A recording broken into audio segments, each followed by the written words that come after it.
Good morning and welcome along for our fourth episode from this Youth Academy challenge with Burnley.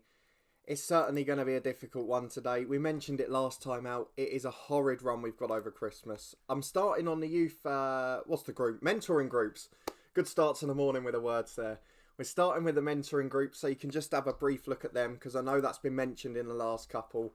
Thank you as always to everyone who's along watching early this morning. 10 a.m, never the peak time. I appreciate that. So thank you for coming along. If you haven't yet, please do put a thumbs up on it. I've got to be honest, it's really lovely for me. I mean, I started this a couple of weeks back, or a couple of months I did my first live stream. And I used to start and there was probably no one here. So to have 3 or 4 waiting before we start and then set 10 coming in by the first 5 minutes is absolutely incredible. So thank you as always for coming along. And let's get cracking, shall we? I hope you're all well this morning. Let us know down in the comments how you're getting on. If you've been affected by any of the football results over the last few days, come and have a chat about those. Last week was great. We just talked football for an hour and a half and I'd love to do the same again. So come and tell me what results have your team had, how are you getting on, and anything else you want to talk about. I don't mind. L Gaming, good morning, welcome along. Thank you to everyone coming along so early. If you haven't yet, please do put a thumbs up on the video. It does make such a difference. Joe, hello. Good to see the regulars in. Good to see a few of you here already. It's great for you to come along so early in the morning. Here's the youth mentoring groups. We've talked about them briefly before. We're just trying to get a bit of influence into everyone. And if you see generally, I mean, the personalities across our squad is incredible. So once they reach their potential, which hopefully they will, largely with those personalities, we should be able to become more consistent. We've got state-of-the-art facilities, and we're starting with a big home game against Leeds. The table not actually looking great for us at the moment. Joe, 3-1 loss to Cardiff. Well, you're Preston, aren't you? Because that is interesting. Craig, why have you no faith in Alan McCormack? I knew this was going to come along. Craig is referring to a podcast prediction show we did for the League Two playoff final yesterday. Craig and Charlie both went for Northampton to win, and Charlie predicted them to score 4 as well. And I went for Exeter despite spending 10 minutes singing the praises of Alan McCormack and loads of their experienced players. And it came back to bite me on the backside because it was beyond comprehensive. Probably the most one-sided game in any level since the lockdown. So, yeah, that's an interesting one. I'm not going to dwell on that too much. Charlie, who am I interviewing this week? Well, that's a good point you make there, actually, because we can go on a little bit longer today. We'll probably do the full 2 hours. I've got an interview this afternoon with Ben Pringle, who used to play for Derby, Ipswich, Fulham, Tranmere, the likes. And then tomorrow, Scott Laird from Preston and Stevenage. So, Joe, you'll probably recognise Scott Laird, actually, because he played for Preston for a little while. I'll be interviewing him tomorrow morning, hopefully. Do you have an answer to my question from the end of the last stream? Not yet. I've not had the same time as I had the previous week where I was off work largely to go and look through. But with the own goal question, I just went through and looked through loads of them. So give me a little while yet. I want to give you a good answer rather than a quick one, and it might be a few weeks. Tom, the Arsenal have won 2 away games in the past week. The corner has been turned.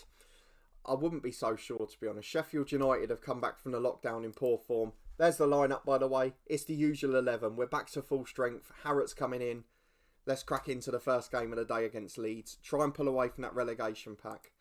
There's still frailties at Arsenal, but it's good to see that they're doing all right. So we're happy enough with that. Joe, yeah, we lost the playoff space.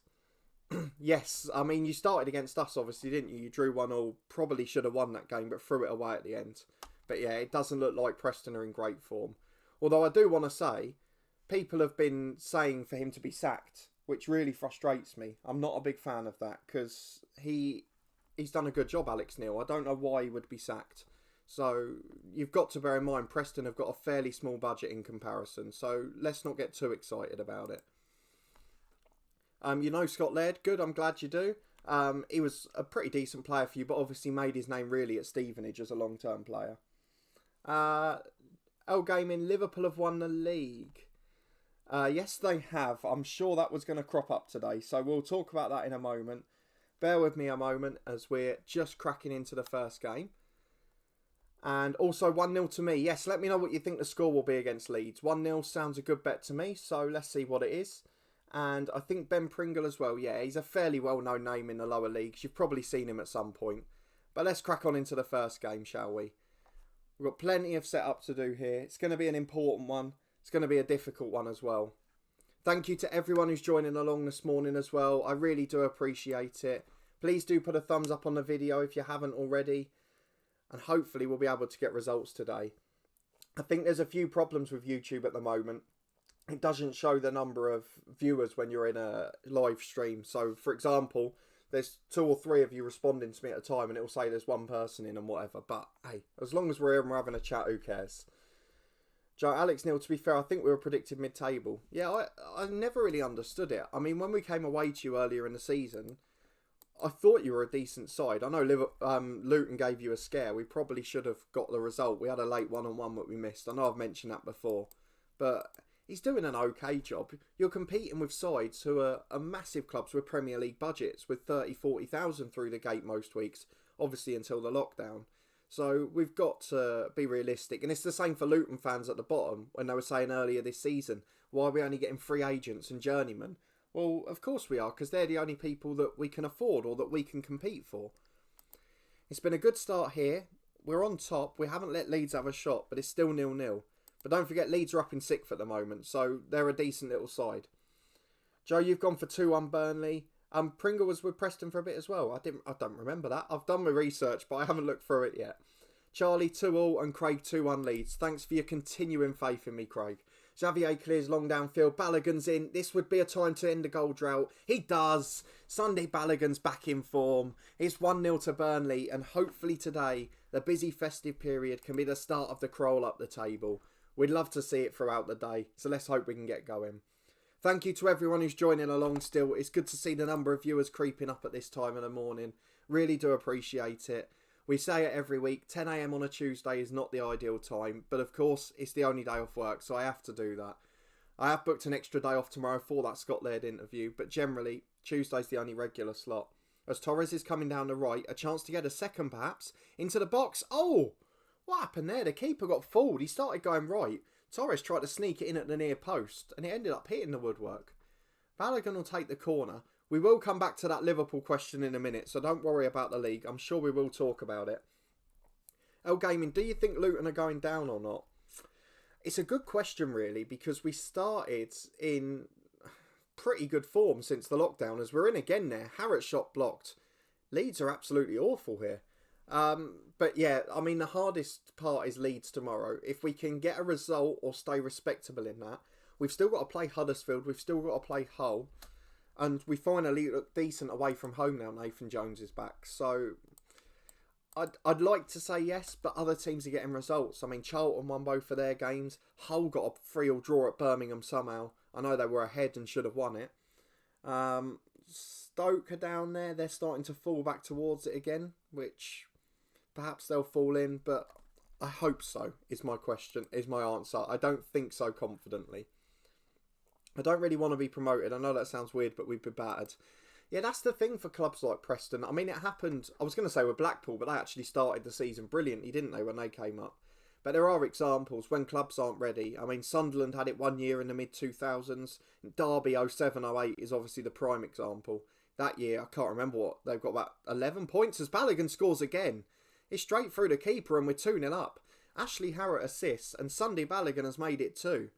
So Craig, unfortunately, it's not going to be your day today as the climb up the table begins. That was the plan in this episode and it looks like it's going to be the case. We will make subs in a minute as well. Charlie, is Neil Warnock going to be a long-term appointment at Middlesbrough? Well, I'm going to make a bold prediction here. Neil Warnock, we said he'd have the effect. We said it in the prediction show. It worked. They won and they'll probably win again this week. But next season, if Neil Warnock stays with the club, which I think he will, Middlesbrough will get promoted. Don't know which way, don't know what position. I'll come to that later. But Middlesbrough will get promoted to the Premier League as long as Neil Warnock's in charge. It just seems like the sort of job that's made for him. The Cardiff one, he took them up. Unfortunately, they narrowly went back down. But he did better than probably we'd expected. Cardiff were expected to finish bottom and miles behind. And he nearly kept them up. So Middlesbrough, I think he'll take up. He's got a good chairman. He's got a decent squad of players. And to be fair, under Woodgate, I know they probably didn't get good results, but they weren't playing disastrously. They've got a lot of good young players. As we make it 3, this is a fantastic start to the stream. Burnley on the pitch doing brilliantly. So yes, Charlie, I think Warnock will take them up. Thoughts on some National Leagues, North and South teams, Craig, in the playoffs, not training yet. I mean, the whole thing's a mess, isn't it? We've talked about it a few times. I mean, particularly over on the podcast, we did a National League special, which did absolutely fantastically. And I saw a couple of you guys in the comments, so thank you. But we talked about this, how you can have two leagues carrying on, 3 or 4 ended on points per game and doing the playoffs, and then the ones below null and void in one football pyramid. It's absolutely astonishing and is causing so many of the issues at the moment. But unfortunately, it's going to go on instinct, the playoffs. I guess the thing is, over 3 months, you don't become a bad footballer. You don't get much worse or better. Tactically, we've seen a lot of the lower league games, so that Northampton one being a great example. Tactics sort of went out the window, and it went down to desire, commitment, intent. I know at the top level, you've probably had the opposite, where teams have been trained to be cautious. There's not fans in the stadium, so they're not as willing to go forward. They're not urged on. They just sort of sit behind the ball. But I think we'll have the opposite in the non-league playoffs. I think it'll be a really cracking affair, and I think there'll be loads of goals. So I'm going to go for high-scoring results across the board, I think.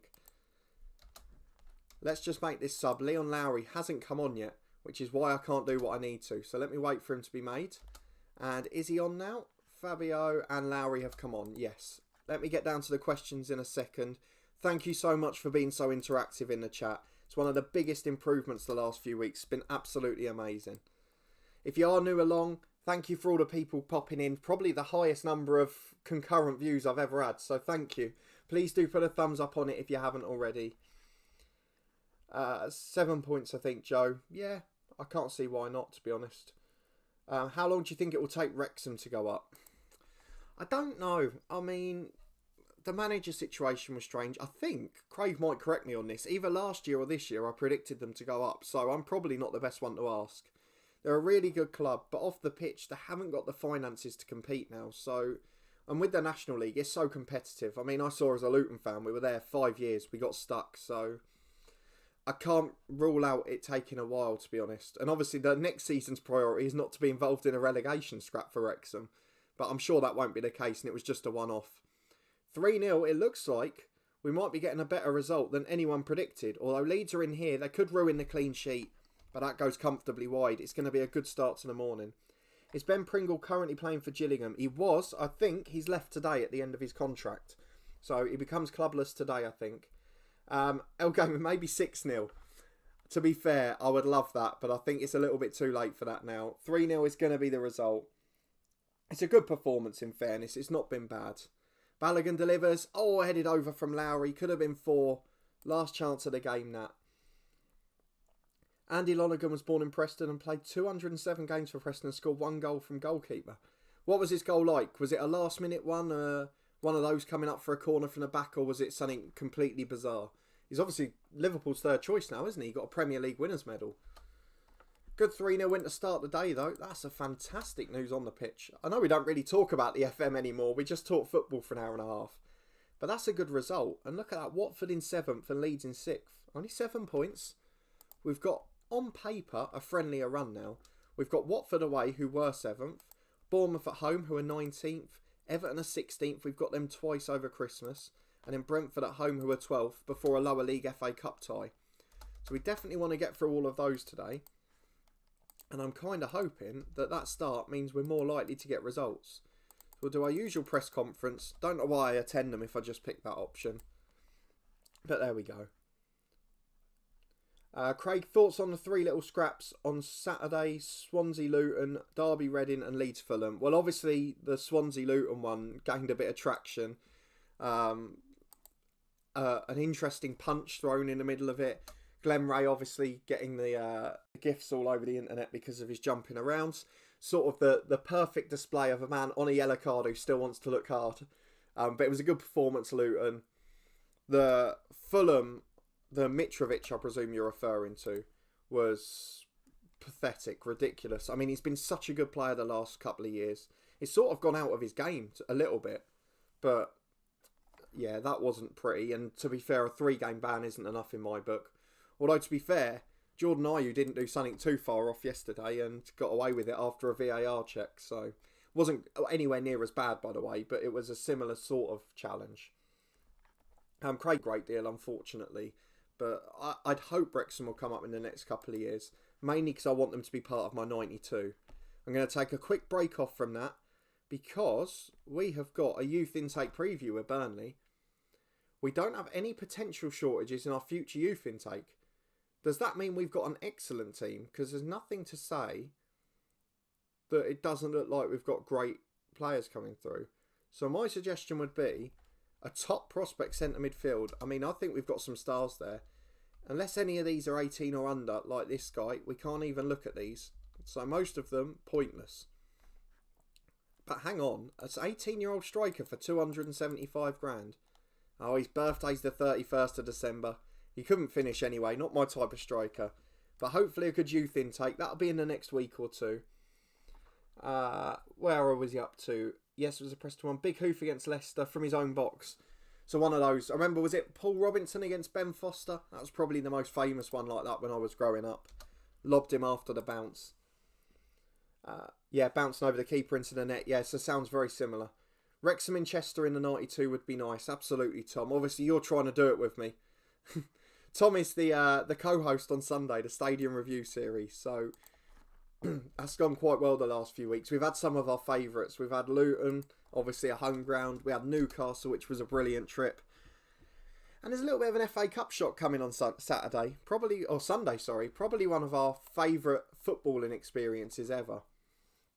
Chester Football League. I see your Larfell gaming, but that just shows the difference in generation. When we were growing up, probably like when we were about 7, 8, 9, 10, 11, Chester were always a League 2 side. They were always in there. They had some famous moments as well. I remember FIFA 05, I think it was. I absolutely loved Chester City, being Chester, and Michael Branch was up front for them, and he was absolutely brilliant. He scored goals galore. That one was back on the, I think it was the first one I had on the PS2, so that was a cracking one. So yeah, Chester, I know modern times it seems a bit of a strange one as they're coming back through the leagues with their Phoenix club, but they were a League 2 side, probably before your time though. Well, that's the thing with the Chester, isn't it? It's half the ground being in Wales, half it being in, or less than half being in England. It's that unique touch which everyone's looking for in a stadium they visit. Thank you to everyone who's popping along still. I can see the numbers creeping up again. It's absolutely fantastic. If you haven't already, please do put a thumbs up on it. It does make such a difference. Come and get involved in the football chat down in the comments. It's good to have so many of you doing so. And let's crack on, shall we? I've been looking for some Preston transfer rumours and I saw that we were going for a 34-year-old winger from Sheffield United, Mark Duffy. Yeah, he's a good player. I really like Mark Duffy, to be honest. He's had a good career as well. Not a bad little player. So I know he's older, but Chris Wilder doesn't sign bad players. I think at championship level, he'd probably do a job. And in and around the squads, I think he'll be all right. So let's crack on. We're trying to get ahead to this Watford game now. It's going to be a big one. Away from home might be a bit different. Michael Branch, Craig's nemesis when you played him on FIFA 05. Me, Michael Branch and FIFA 05 is the combination that cannot be topped. And one day I will prove it on this channel. It'll be a long way off, but I will prove it because, that was just, it was relentless. And the passing game you could play on that game. I mean, there were barely any shots, but the passing is crisp. L Gaming, do you think Liverpool will retain the league next year? It's so hard to tell, isn't it? I mean, the first thing to answer is if Manchester City are banned from Europe and that's upheld, then they will lose one or two of their stars and Liverpool will win the league next year. I think Chelsea will be a bit closer, providing they can get one more player in, a defender. Watford are heavy favourites to beat us here today. I think United will be closer. They seem to have sorted things out. Solskjaer's done a better job than people give him credit for. And I'm trying to work out who to put on the bench here. We'll go for Craig Robinson. Other than that, same 11. There's no need to change a winning team. In we go to the Watford game. Tottenham's really the one that no one knows about. Because Arteta's Arsenal will take a couple of years to build. We know that Manchester City, it depends completely on Europe. But Tottenham, we don't know what Mourinho's Spurs are going to be like next year. That's probably going to be the thing that decides it. Because he has got a knack of getting teams up there. I think Aaron Moy's a good player. Yeah, he is. Absolutely. I don't know what will happen to him, actually. Because he was on loan at Brighton, wasn't he? From Huddersfield, so I don't know whether he'll go back. I mean, Huddersfield could be a League One side at the end of this season. Hopefully, from a Luton sake, they are, because nothing against Huddersfield, and I actually like the Cowleys, but we would like to see Luton stay up, and Huddersfield are probably one of our best chances. Watford early on the front foot. This game's not going to go as well, is it? Oh, good save, Summerskill. Poor effort, to be honest. Charlie, is LMA Manager the best manager game ever? Probably not. I would say Football Manager is. In fact, I'm almost sure Football Manager is. What I will say for LMA Manager is it's probably the most important to me because it's the game that got me into football management simulations. So LMA Manager 01, I think, was the first I had. I think the theme tune was Eat My Goal, if I remember rightly. You can correct me on that. And then LMA Manager 03, that was a cracking game. I'll never take that back. I mean, I used to have sleepovers at Tom's, who's in the comments, when we were kids. And Balogun scored, by the way. What a start this is. But we used to just play LMA Manager 03 all day. And then we used to do the same with FM 05, 6 and 7. So they're all special games. But LMA Manager 03 is an absolute cracker. And because I was a very young, petulant child, I used to just do the King Midas cheat, which gave you a 500 million transfer budget. And then buy all the stars with Luton. Which is how the Neil Wainwright interview came about. What a gentleman he was, by the way. It's 2. Rob Simpson scored. We are on fire this morning. This is what we like to see. I'll keep trying to keep up with the comments. Unfortunately, the video control room on YouTube is not quite up to date this morning. So I'm having to glance at the phone. I'm not being rude, I can assure you. But otherwise, we're all looking pretty good at the moment. Thank you everyone for popping along. It's good to see so many of you here.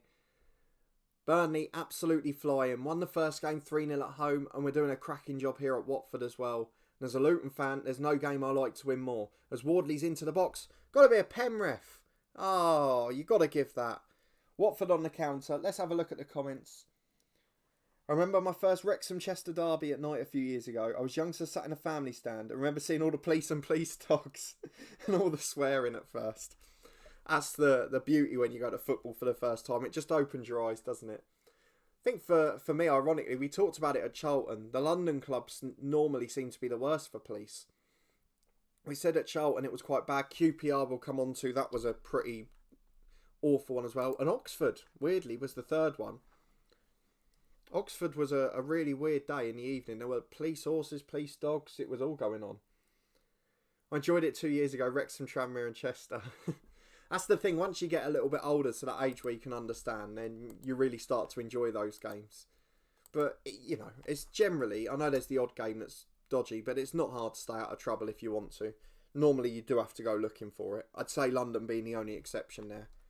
It's been a good first half to this game. Into the second, we're looking all right. Don't let everyone know how sad we were. Sorry, mate. Wayne Rooney is coming to Preston tomorrow. He is indeed. I mean, he's come to Kenilworth Road and been beaten. So for your sake, I hope the same happens at Preston.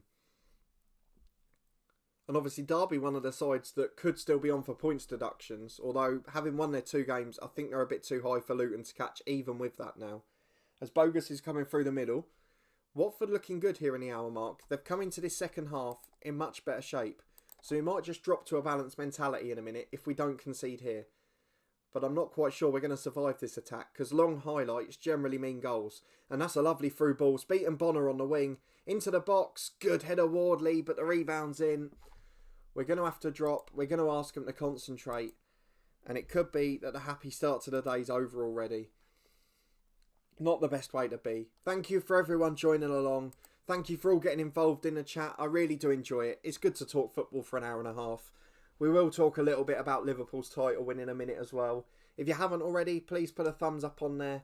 It does make such a difference, helps people find us as the morning goes on. We normally get our little surge about 11 o'clock as people are getting up, the ones who don't have to go to work at the minute. But I suppose we better have a little brief chat about Liverpool, haven't we? We were asked earlier on. They've been, I mean, I know there's a little bit of a caveat around how they've won it now, but I don't think where you say about the asterisk next to their name on the title, you can't, because they'd already won it before the lockdown. No one were ever going to catch them. They could have lost every game and would have probably got enough points to win the league from the point where lockdown came. So they've been a brilliant side. They've got some proper good professionals in there. Jordan Henderson still gets slated in the media, as we're linked with a Wolves job. But we do beat Watford. I forgot to make the subs, I think, didn't I? But there we go. We beat Watford. That's a good start. But yeah, Jordan Henderson's so underrated. They've got good pros in the dressing room, the likes of Milner. Obviously, Virgil van Dijk's much talked about. But there's a really good squad there. And I think they'll be right up there next season. Just depends what they prioritise. Jurgen might say he wants to win the FA Cup. So there you go. Craig's not a real title win. I think I've answered my opinion on that now. They did walk the league. And they were by far the best side. And they were a joy to watch for the most part. And even on the spells they weren't. They were gritty. They were defensively solid. And they did a good job. So I don't see how anyone can have any complaints, to be brutally honest. Obviously for me, though, I'm a bit more worried about the Championship. Especially now Luton look like they've actually got a chance. But the Leeds game's obviously going to be a tough one tonight. 7:45. I follow, by the way. I just want to say this now. There must be a better way. There must be a better way to watch games than I follow. Because it's been so disappointing. When you consider your season ticket's the equivalent of £18 a game. And even for those who watch them normally, it's £10 to stream the match. I don't think you get value for money. But I'm not going to dwell on that. But the Championship's the main one for me. So hopefully we'll be able to stay involved. We'll be able to stay up. But if not, we've got some cracking trips next year. Local ones like Northampton. A big trip to Plymouth was one I was looking forward to. So, you know. But then who's to say we're going to be able to attend football next year? You know, we don't want to get too into that sort of stuff. But it doesn't look likely at the moment. Certainly not in full capacity anyway.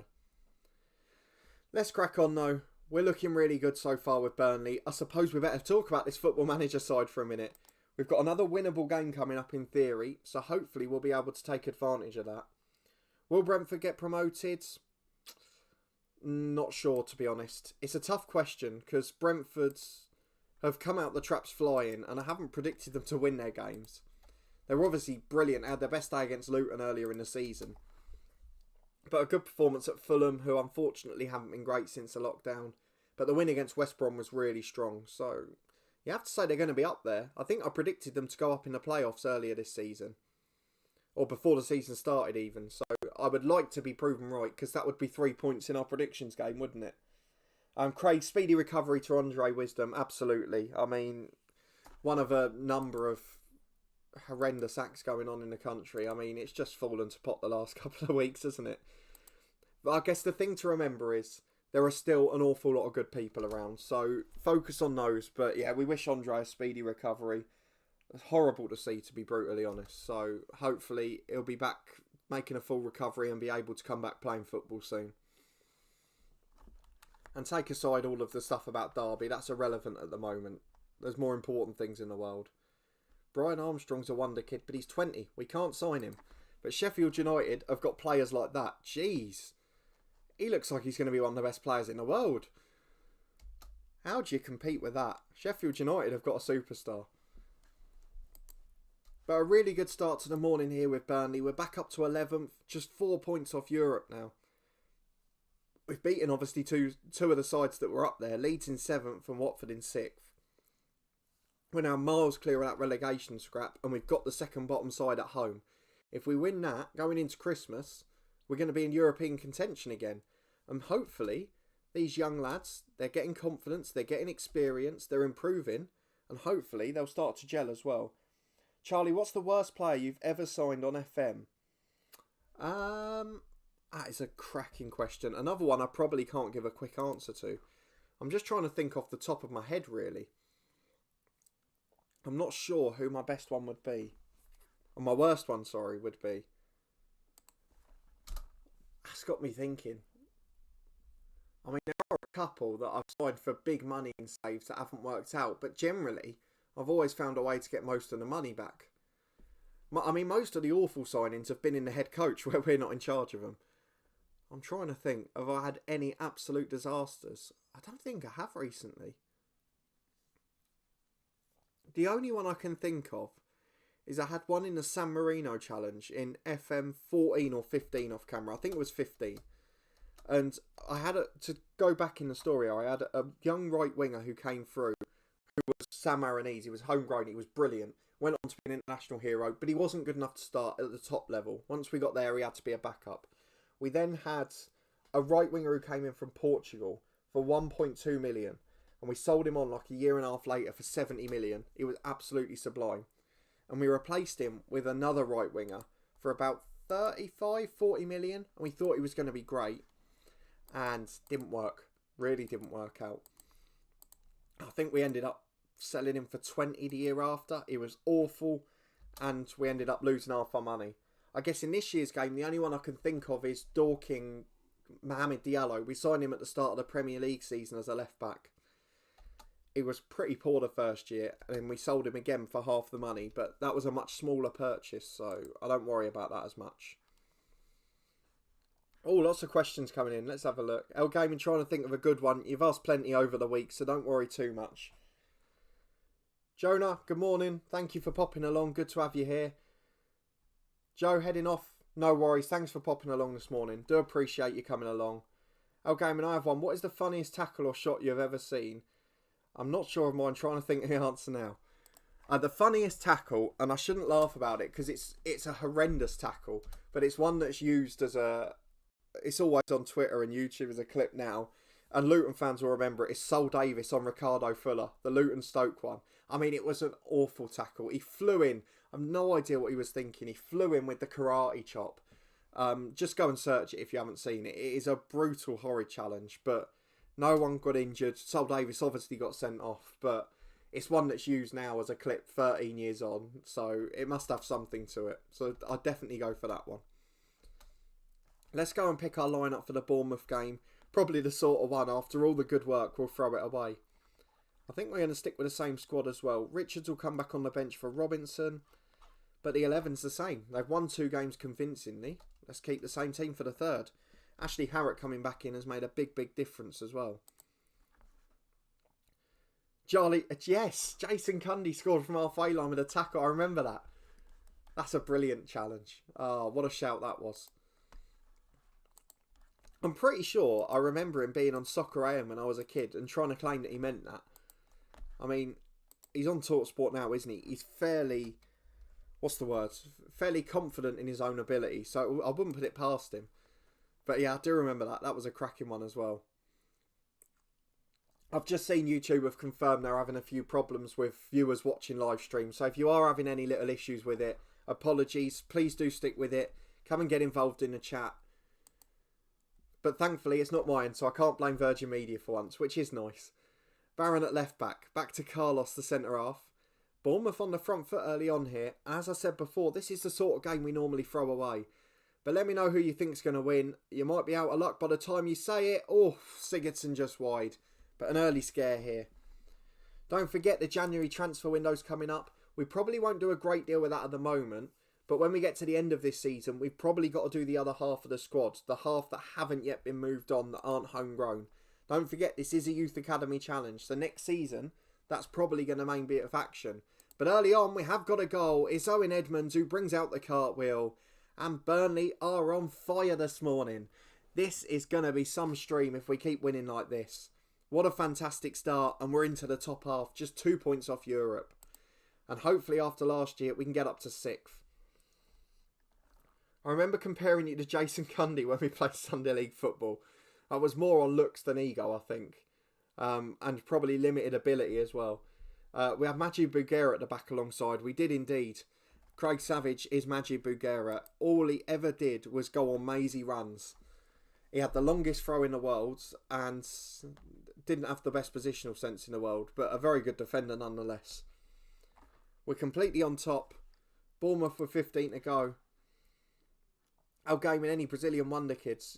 Yeah, that's the thing. We've got a couple in already, obviously, but I don't want to have too many.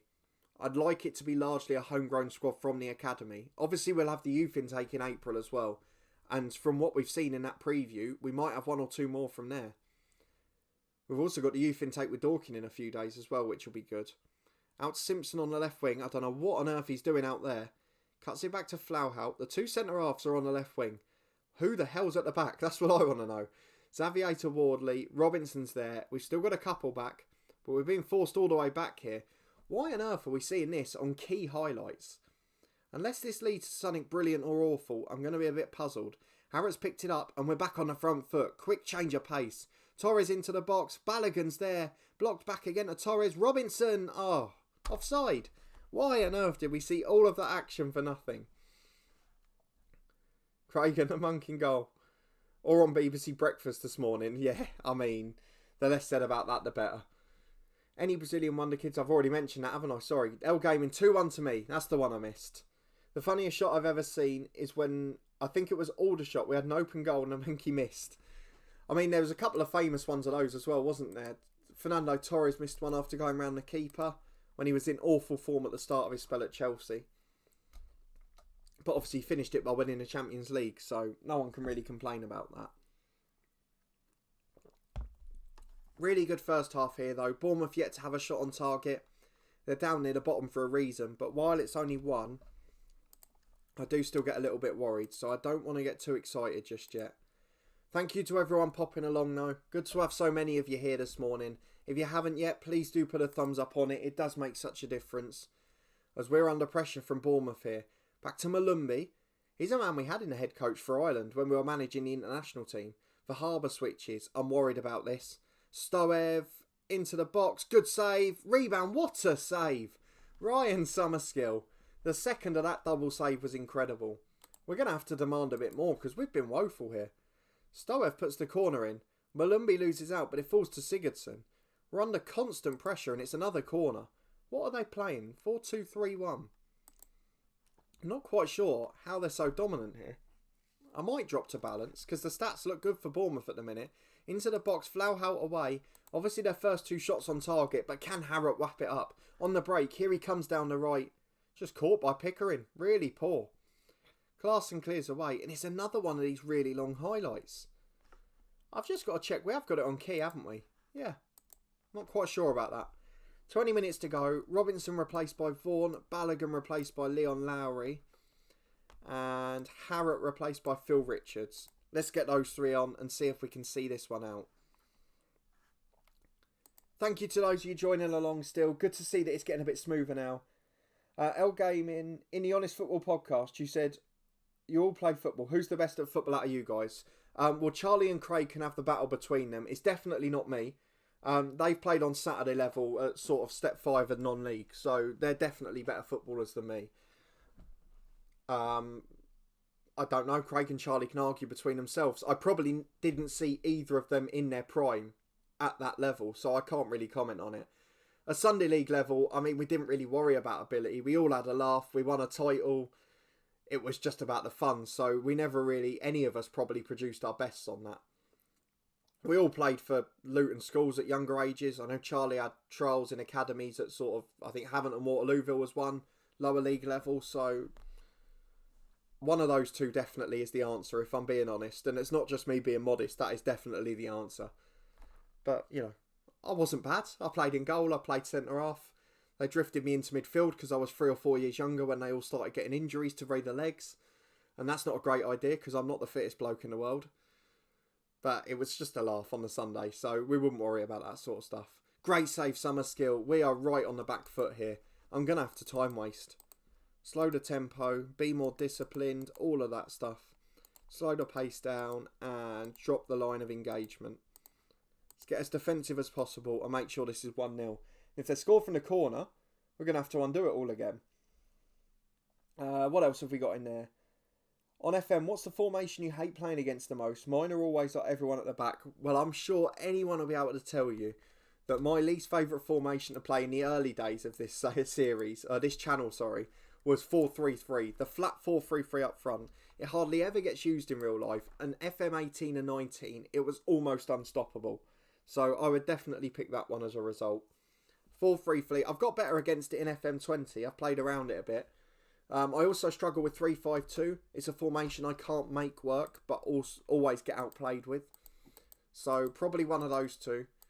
Probably 3-5-2 last year and this year. FM18 was definitely 4-3-3. We're now 5 unbeaten. We've won our first 3 of the stream. And we're up to 10th place, just 2 points off Chelsea in 6th. So the big 6 are still there. So what we need is 2 of them to win the cup so we can then get into 7th place. But we've got the double header against Everton next, so that's going to be a big test for us as well. Let's try and keep up with the chat. Unfortunately, the YouTube control room is not working very well this morning due to their issue, so I am having to glance at the phone, I'm afraid. Jonah, what position do I play? So, centre half or in goal. I used to play in goal for the school team and centre half on Sunday League, sort of as kids. Luton Schools, I played in goal, and as an adult, I've played either in goal, centre half, or centre mid across the board, so just sort of depends. I'm definitely a defensive-minded player, though. I had one season up front where I scored about 15 goals, remarkably. But I was playing as the sort of Kevin Davis target man with a quick man running off me. So that's probably why. And it was the year I was at my fittest. I probably peaked then at 18, 19, whatever I was. Craig, you've gone for you because you were loyal to one club. I don't know that makes you better. Probably more disciplined. Certainly less scared of the sun. But we won't get into that one on here. We've talked about that on the podcast channel. Yes, Cell Gaming. Charlie left the club that Craig was in. And he's also left about 15 others in his career.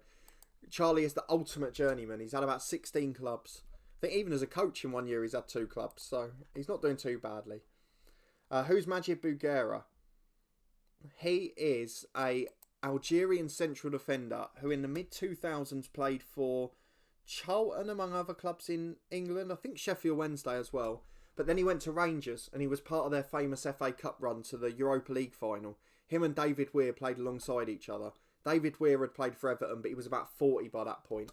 And Bougera was just brilliant, the legs. But he used to go on mazy runs and get caught out of position a bit, which is why we always compared him to Craig. But he didn't have the long throw. Charlie, there you go. There's the official stats. He's famously played for 17 clubs in 14 seasons. I'd like to know how many districts or regions as well, please. Total transfer fees, £85. L Gaming, you always use Gegenpress on FM. See, I don't really use it that often. I can't make it work. In the lower leagues, as we decline a job interview from Wolves, if this was still the head coach, we'd probably be going.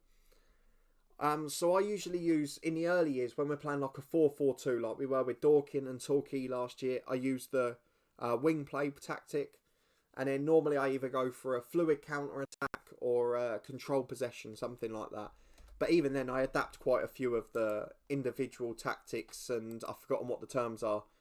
Instructions, tactical instructions. I adapt a few of those as we go along. Everton away. This is going to be a tough one for us. They're a bit further down the league, but it's probably the biggest challenge of the day so far. If you need a throwing coach, Craig Savage is definitely the man. He can throw the ball from one end to the other in one bounce if you want it. So Craig Savage definitely a man for that. The best, honestly, probably bar Rory Delap, the best long throw I've ever seen. Which I don't want to make your head swell too much because you're arrogant at the best of times, mate. But he has got an unbelievable long throw. Unfortunately with that, though, a lot of back injuries. And injuries to any other part of the body as well. L Gaming, £85 was their one fee. Now, basically for Charlie, every time you sign on for a club in non-league, you have to like a £5 or £10 transfer of registration. So just because he's moved so many clubs, all of his free transfers have totted up. Yeah, so Craig's confirmed that. Charlie, Dan, if you were designing this year's FM, what would you change about it? So I mentioned a brief couple of things on the pitch last week. Which would be the short corner at the end of the game when you're time wasting. I'd love to see them taking short corners, doing it properly. Getting the stoppage time right. That's something that annoys me. 1 minute in the end of the second half and 3 or 4 at the end of the first. It happens so often. There's never 1 minute at the end of the game unless it's 6-7-0 normally in real life. So that's something I'd like to see changed there. A £5 a transfer, yeah. Off the pitch, I'd like to see better director of football. Hang on a minute. Sorry, I've just been sidetracked. We're leading candidate for the Everton job, who we're facing twice in 3 days next. That's a big club. We're not doing too badly there. But yeah, off the pitch, I'd like to see an improvement to the director of football mode. I'd like to see it that you could leave the director of football to transfer list players, which is something they don't do at the moment, to loan list players, to work as they would fully in real life. I mean, there's been huge strides in it, but due to the nature of the save I do, I'm probably in the minority who want that, because most people use the player search, they manage their own transfers, and they sign the best players they can. But for me, I like to do it more realistically, which is why I like that sort of challenge. We're into the Boxing Day game. I'm going to stick with the same squad again. Why change it? We're winning every game. I know the performance wasn't as good against Bournemouth, but why not? Craig, would you like to see goal line technology replays? No. They annoy me enough just seeing the decision-making process, so I'd get beyond frustration. I would argue I'm one of the calmer people who streams and makes YouTube videos on Football Manager. Although, tomorrow's episode with Dorking, by the way, firstly, it's the debut of the shirt and tie on the channel. Secondly, it was a good laugh to record. And thirdly, it's probably the most frustrated I've got, bar that 9-0 against United a few weeks ago. So, that could be the one. But generally, I'm a calmer one. But I don't think goal line technology replays would help with that. I've just noticed Pickford's still in goal for Everton. He's got to be late 30s now. L Gaming, I would fix the away fan problem and get Wrexham fans out of the stand where you stand up and just let myself change it to seats. Well, that's something actually that's worth mentioning, and probably the biggest difference between like an LMA manager that Charlie mentioned earlier. FIFA manager's another one. 06, I will do a series from that eventually. But that's one of the things that was a big difference, is that you could edit your own ground. You could deal with some of the sponsorship side. And I know it wasn't management really, but there are things that lots of people like to be involved in. But I guess as a manager, you'd never have that say in real life, so it's probably more realistic this way. But do Football Manager then make an arcade mode, an unrealistic mode, where you get to take charge of everything off the pitch too? Does another sports maker then go and make a proper director game or something? Because the only ones about aren't great. Also, I'd have players who, if they don't like their managers, they will not join that team and make it so in the press conference. So it's more like Derby on the day. Yeah. So in a press conference, more like Derby on the day, because you just get the odd same two questions really, don't you? So it would be nice to have a bit more of a build-up to it. And I guess the actual argument is you could have more detailed tunnel interviews for things like that. Or less detailed ones for other games. Because normally you only get the 1 or 2 questions. In terms of players not joining the club, to be honest, I've not had that. But I've had agents who won't speak to me because they've fallen out with me. And one of their players I really want to sign and I lose out on them. So I guess that is sort of coming into the game. But this is the first year it's crept in. So I'd imagine it'll get stronger. But then who knows what's going to happen with FM21? Who knows what will happen? Because what's going to happen with the football season? They'll all be out of sync. What was the other part of that? Yeah, so in terms of not joining teams, that's something that I've seen creep in this season. And to be fair, this is better than any other game for that. On LMA Manager, you could sign a lot of people that you shouldn't have been able to. On FIFA, I mean, it's ridiculous, isn't it? You can just sign anyone, basically. It's Sunday Balogun, though. We're on the counter. Can we get the lead in our 4th game in a row? That was a dirty tackle. How did he get away with that? Into Torres. We're still going. The advantage played. And now Everton on a break with Billy Gilmore. And they've got a 2-on-2 up here. On the left wing, we're relying on Rob Simpson. Oh, he's lost out. And that's going wide. I was sure that was going bottom corner. The stats are all Everton. So we're going to drop to balanced. And we're going to demand a bit more. But it's not been the greatest first half. Jordan Pickford, I will check his age in the second half. Let's go out there and give the fans their money's worth. Pickford is 35 in game now. Sunday Balogun with a corner right at the start of the half. Down to Xavier. What a finish that is. Thunderbolt from the edge of the box. What do you want taken out of FM? That's a great question. Oh, I don't know what to make of that. What do you want to take out of FM? I guess there's things that annoy me, but they're all things that are added in to be more realistic. So, do you want to take things out that are realistic just because you don't like them? Do you want the option for them to be taken out? That's something. I mean, to be honest, and I know I'm going to be in a real vast minority here, so don't shoot me down straight away. The things I would love to see taken out of Football Manager, honest to God, are the player search screen and the staff search screen. I don't use them. I don't think they're realistic. They're the least realistic part of the game. Or maybe just to sort of, as Everton equalise, maybe just to sort of let the watered down version of it. Because obviously you can online find a transfer list, you can find a loan list, and you can find a dossier of players available to clubs. But I don't like the player search screen of just being able to search for every player around that's suitable to your club. Because once you're in the Premier League, realistically, you've got world's knowledge at the club, so you can see everyone. But in real life, you wouldn't know every single player in the world. You'd know a huge amount, but you wouldn't know every single one. So I would like it that you could just have transfer listed, scouted, loan listed, free agents, etc. and not have that big search of everyone who's at a club. because the scouting knowledge at the top level is almost that anyway. Also, I want the coaches to sit by you in the game like they do in real life. Yeah, that's one of them little niche ones that I'd like to have in. Ashley Harrett's had a poor game. Phil Richards for him. Ossie Robinson for Jack Vaughan, the usual change. And do you know what? Lowry for Balogun. It looks like he's finding a goal drought again. So let's make those 3 changes. Also, create a club more realistic. To be honest, I've not really used it. I know there's some great series with it. Obviously, Home FC for Lelujo was the biggest one that I know. Thames FC for Dr. Benji. A couple of brilliant series. But for me, I've never really used Create a Club. It's not my sort of thing normally. Everton have taken the lead, but VAR I think is going to rule it out. So let's ask the lads to show passion for the last 5. See if we can nick a winner. Yeah, let me know, actually, those of you who are here, what do you think? Would you like to see long-term a Create a Club series? I've always wanted it to do with real clubs lower down the pyramid. But if Create a Club's something you'd like to see, it's something I wouldn't rule out in the future. It's not something I've really tried. So I'm not against it. It's just that it's an alien world to me. I'm often been focusing on real football and real players. But there's certainly clubs I could create. We've drawn 1-1. I think we've dropped our first points of the day. The caretaker manager's had an impact at Everton. Unfortunately, the gaffer got sacked at the wrong time for us ahead of a double header. Of course, we are the favourite now, but we've got a home game in 3 days where we can right that wrong. And then we've got Brentford at home as well. If we win those, and then go and do well in the cup game against Blackpool, we could finish this episode in the 4th round of the FA Cup and right up there in European contention.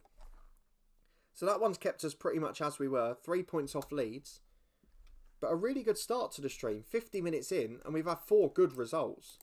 3 wins and a draw.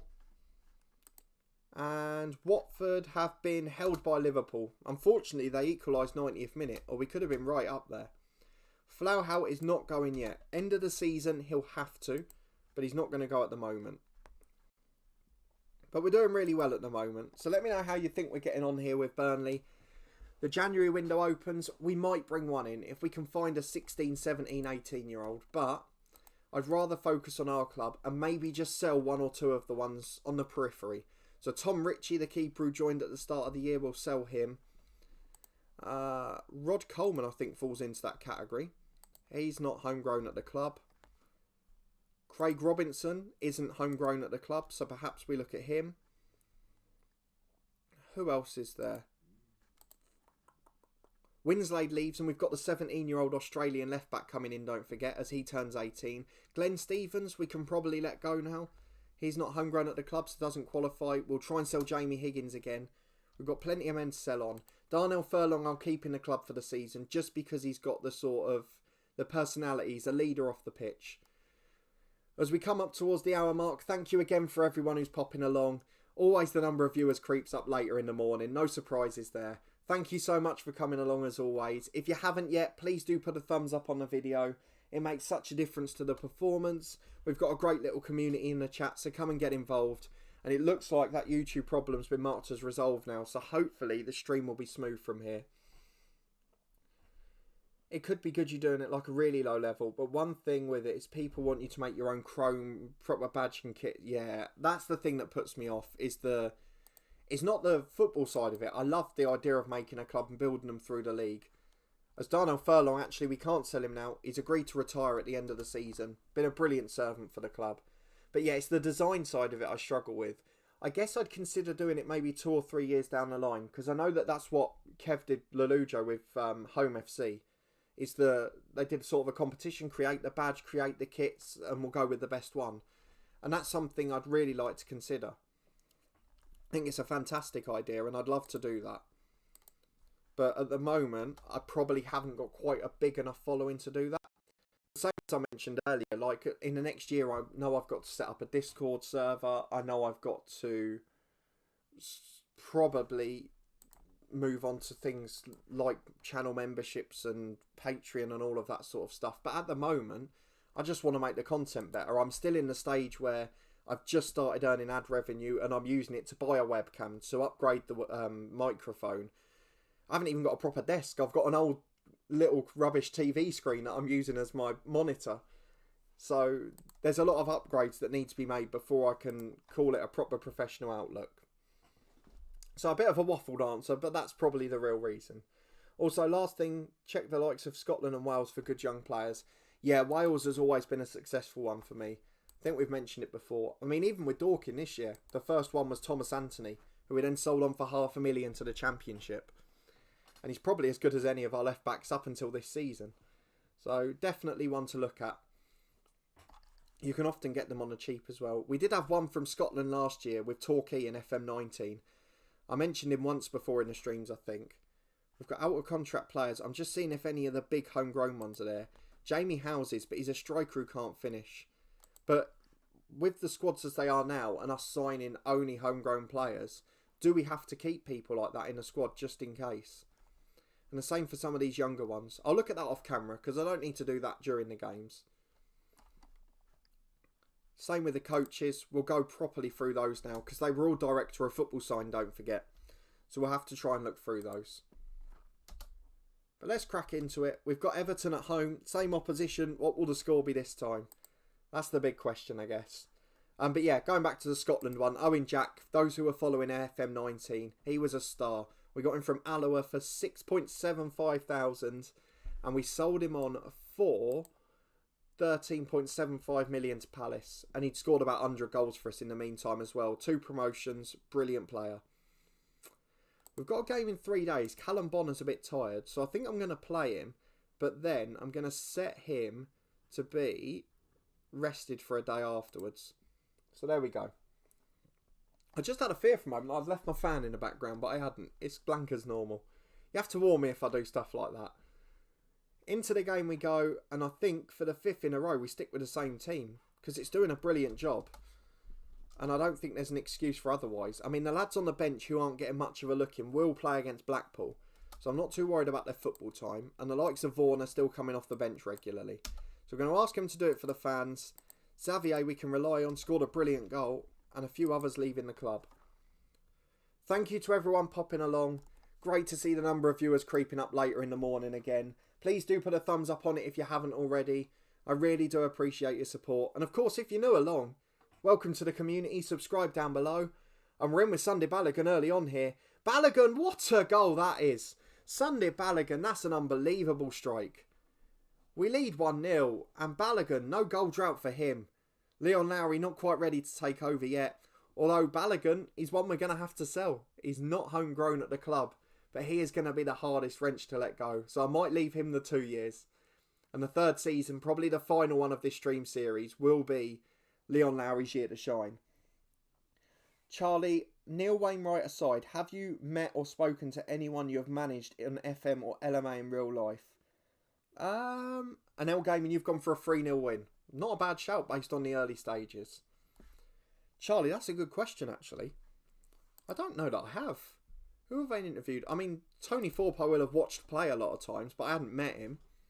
And I hadn't managed him on here. Although I probably... No, Tony Thorpe I will have managed in LMA Manager 03, because that Luton side, he was the best player in it. So yeah, I will have managed him. And probably in that same side as Neil Wainwright for Luton with the cheat in LMA Manager 03. In FM, I don't think... I'm trying to think of the biggest interviews. I don't think I've managed Joe Jacobson. I don't think I've managed Reece Bennett. Certainly not on this channel anyway. Not managed Anthony Sarcevic. Who else have we had? I look really rude now. I'm forgetting names. Nicky Shorey I haven't managed. I'm just ruling him out immediately. Obviously, ladies football isn't in FM, so I haven't had any of those guys. And that's one other thing. I have had a couple... the ladies football ones. It'd be great if we could get the club game in FIFA or in FM, because the game's picked up so much now. They've got a big sponsorship deal with Barclays, I think, for the Super League next year. So hopefully that will mean it can come into the game then. And the World Cup, I think, inspired a lot of people last summer. So hopefully that will make a difference. We're still 1-0 here. I'm still going through the names, Charlie. I will come back to you on some point. Gregor Robertson hasn't been managed here. Scott Laird won't have been. Ben Pringle I will have had years ago because that's where I first knew the name from. But not recently. Jack Vaughan's coming on for Ossie Robinson. Usual subs. Richards and Edmonds has had a poor game. So I'm going to bring Dwight McNeil on. Or do I bring Vinicius the youngster? I probably should, shouldn't I? Vinicius will come on left wing. 3 changes made, 20 minutes to hold on. Charlie, remind me any names I might have missed out for the interviews. I'm trying to think, but I can't say anyone else. Ian Herring. I nearly tried to sign him a couple of times. I always used to try and sign him in the National League and the North and South because his mental stats were proper skipper. I mean, he used to have like 18, 19 determination, leadership, bravery, all of that stuff. So he was always a must-have in midfield and non-league. Those sorts of players. Chris Lines, he was another one in that group as well. I've not managed him, though. Well done to him as well, by the way. The first male professional footballer that came on our podcast for an interview and got promoted in a 4-0 victory. I know he didn't get to come on, but was involved in that game yesterday. Right, we're in 7th. We're in the Euro Cup 2 race. The Europa Conference as it is now. 7 unbeaten, 4 wins out of 5 in this stream so far. And we've got through them quite quickly, actually. 5 games in an hour. We've got Brentford at home. Then we've got Blackpool at home. And if we can get there, we might finish with Chelsea away. Just because we can see how we test ourselves against the big boys. But obviously the passing of the days does slow down in the transfer window. And we will be trying to sell a few as well.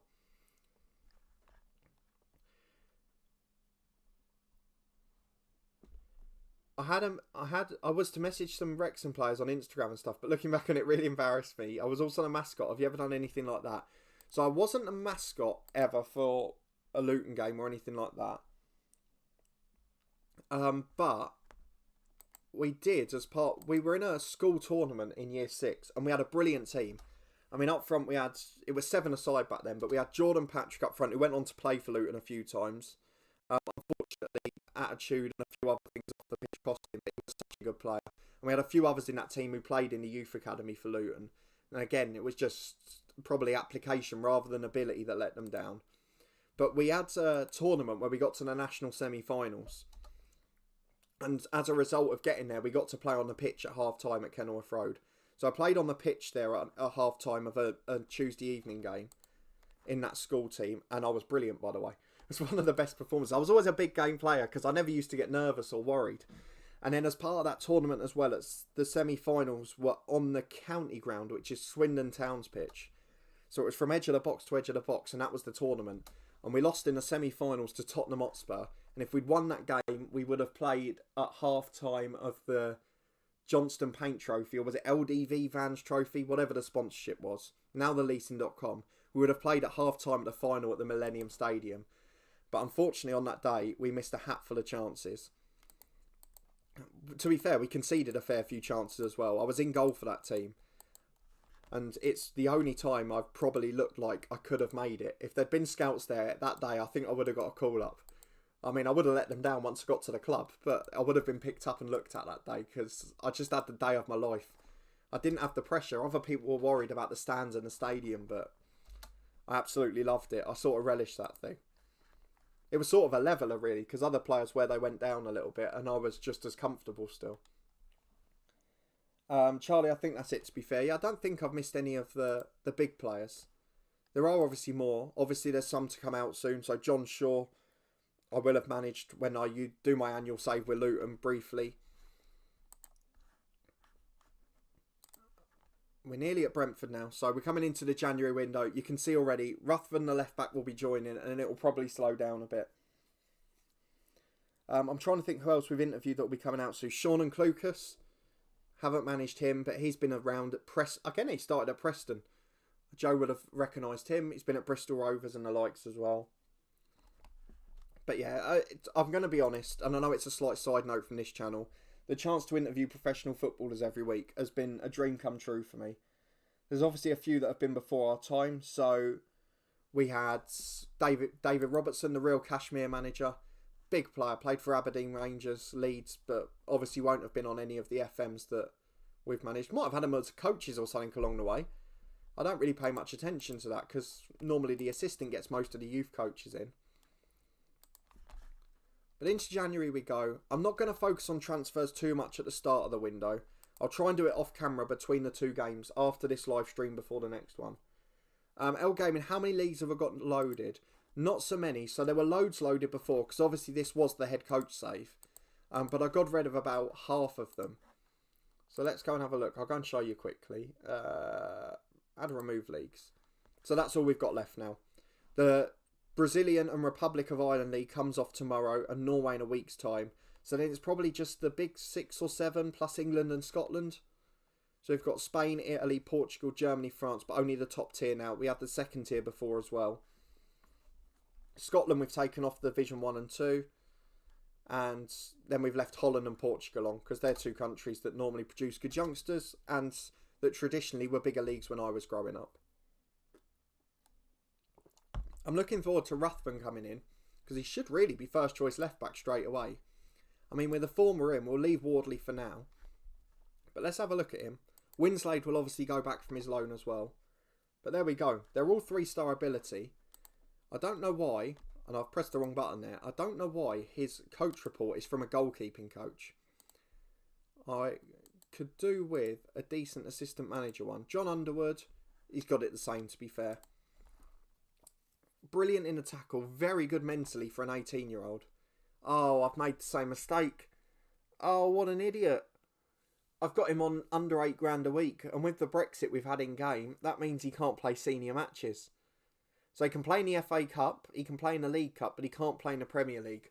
So what we'll have to do is, the next couple of months, play him in all the cup games, play him in all the under-23s, and then a bit like we did with Vinicius, we'll then have to sign him as soon as we can to an £8,000 a week deal. So I'll get Simpson to welcome him. I mean, in the form we're in, it's not a disaster, because Wardley will have started the next couple anyway. But if you can play in the FA Cup and then sign a new deal soon, we'll be fine.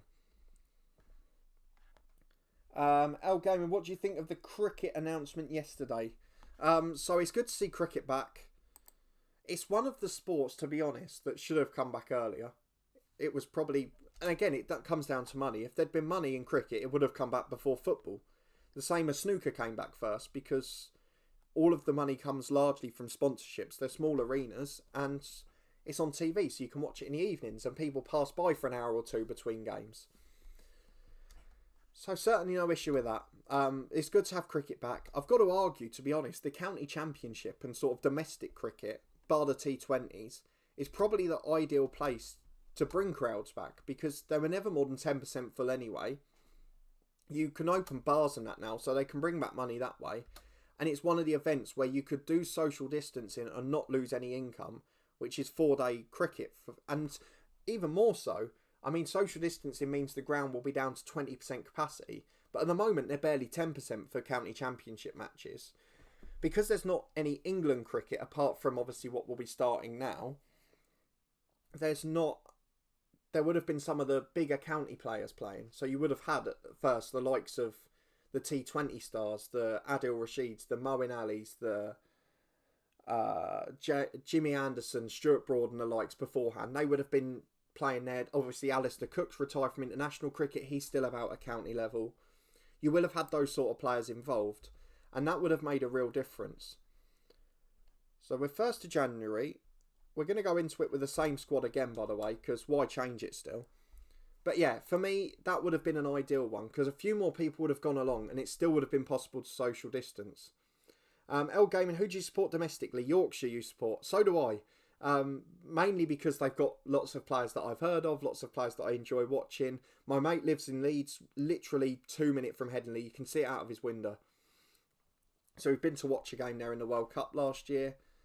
And as you probably are aware, in my cricket series last year when I was starting at county level, Yorkshire were the side that I started with, and I'm still there now. When I'm in between the international episodes, I'm playing my county cricket for Yorkshire. I'm alongside Bairstow, I'm alongside Root, Adil Rashid, Gary Balance, Adam Life, loads of players that have played for England. So yeah, definitely them for me. They used to have Liam Plunkett as well. But it's good to see international cricket back as well. I'm looking forward to England, Pakistan, England, West Indies. Obviously in my cricket series tomorrow, I'm starting an England, West Indies series in my career. So that'll be a really good one. And Tom, obviously, as I mentioned, he is the man. He's round the corner from Headingley. I'm hoping we'll be able to go back there soon. And by the way, Tom, get the airbed blown up, because I'll be on your lounge floor when that happens. Inviting myself for the first time. Charlie, should they bring back Masters football? Yes, Absolutely. No doubt about it. They should bring back Masters football. As hang on, Iheanacho heads over.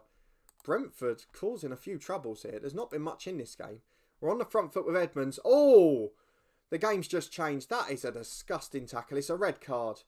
Nikola Katic off the bench, the former Rangers man. What a stupid challenge that was. Hopefully we can take advantage now. We'll tell Callum Bonner to ease off the tackles because we don't want to level it up. But yes, the indoor five-a-side tournament, the Masters League.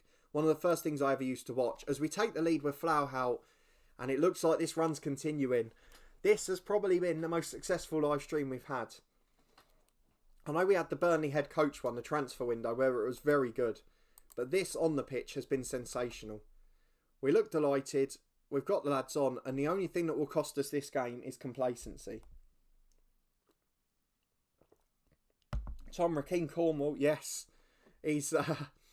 I think we should leave it a surprise because there's going to be a lot of people that watch England v West Indies and it's going to be their first, or England-Pakistan, they're going to be their first test series because there's a lack of sport. There's obviously more people off work than normal.